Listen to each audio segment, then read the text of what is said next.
নমস্কার। Ramakrishna TV YouTube চ্যানেলের পক্ষ থেকে সকল মা, বাবা, দাদু, দিদা, ঠাকুমা, ঠাকুরদাদা, দাদা, দিদি, ছোট ছোট ভাই বোনদের জানাই অনেক অনেক ভালোবাসা, প্রীতি ও আন্তরিক শুভেচ্ছা। সবাই ভালো আছেন, ভালো থাকবেন। আমি আবারও চলে এসেছি শ্রী শ্রী রামকৃষ্ণ মিশনের স্বামী জ্যোতিষরানন্দ মহারাজজির লেখা ধ্যান ও আধ্যাত্মিক জীবন সম্পর্কে আলোচনা করতে। আমরা আলোচনায় আছি ত্যাগ ও অনাসক্তি অধ্যায়, এবং আজকে আমরা এই অধ্যায় থেকে আলোচনা করব প্রকৃত আত্মীয়। খুব সুন্দর একটা টপিক। সবাইকে অনুরোধ করব আপনারা সম্পূর্ণ আলোচনাটি শুনবেন। স্বামী জ্যোতিষরানন্দ মহারাজজি এই বিষয় বলছেন, কারা তোমার প্রকৃত আত্মীয়।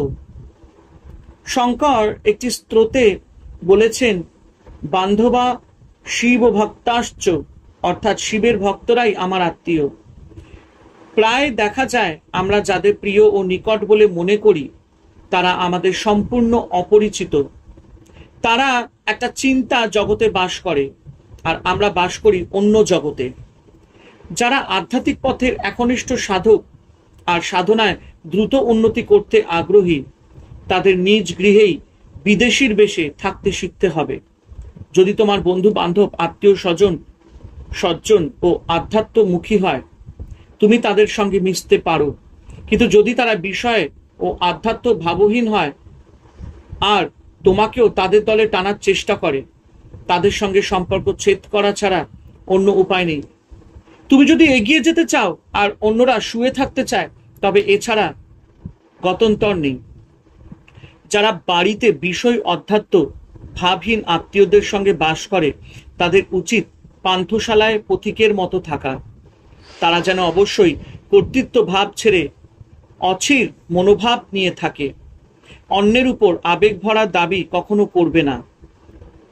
তারা তোমার সম্পত্তি নয়। যদি কিছু তোমার থাকে, যেন তুমি সেটুকু রক্ষণাবেক্ষণ করতে নিযুক্ত আর অধিকারীও নও। শাসন করতে হয়, করো ঈশ্বরের অচিরূপ। তোমার পরিবারবর্গ সম্বন্ধে একটা সত্য ধারণা মনে আনতে শেখো।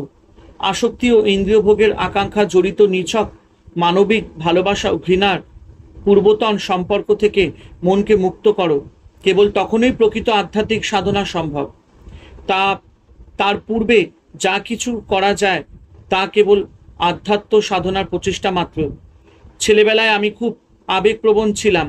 মাত্র দু একদিনের আলাপেই মানুষের প্রতি তীব্রভাবে আকৃষ্ট হয়ে পড়তাম। আমার পিতা মাতা, আত্মীয় স্বজন, বন্ধু বান্ধবের স্নেহ ভালোবাসায় বিহল হয়ে তাদের কথা খুব ভাবতাম। শেষে এসব হৃদয়াবেগ আর বরদাস্ত করতে না পেরে নিজে শক্ত হয়ে ঠিক করলাম, এ ভাব বদলাতেই হবে। তখন আমি নৈর্ব্যক্তিক ভাবের দিকে বেশি করে ঝুঁকলাম। সকলের অন্তরে যিনি রয়েছেন, একমাত্র সেই পরমাত্মার চিন্তার মাধ্যমেই আমাদের মানুষের প্রতি আসক্তি শিথিল হতে পারে। এই চিন্তা মনে দৃঢ়ভাবে গেঁথে গেলে এটাই বাস্তব বলে মনে হবে, প্রত্যক্ষ ও নিত্যবোধ হবে। অন্য লোকদের সম্বন্ধে তোমার সব চিন্তা আজ না হয় কাল যখন বন্ধুদের মতো, মাফ করবেন, কাল যখন বুদ্ধদের মতো ফেটে বেরিয়ে যাবে, তখন এই পরমাত্মার চিন্তা তোমাকে বাঁচিয়ে রাখবে।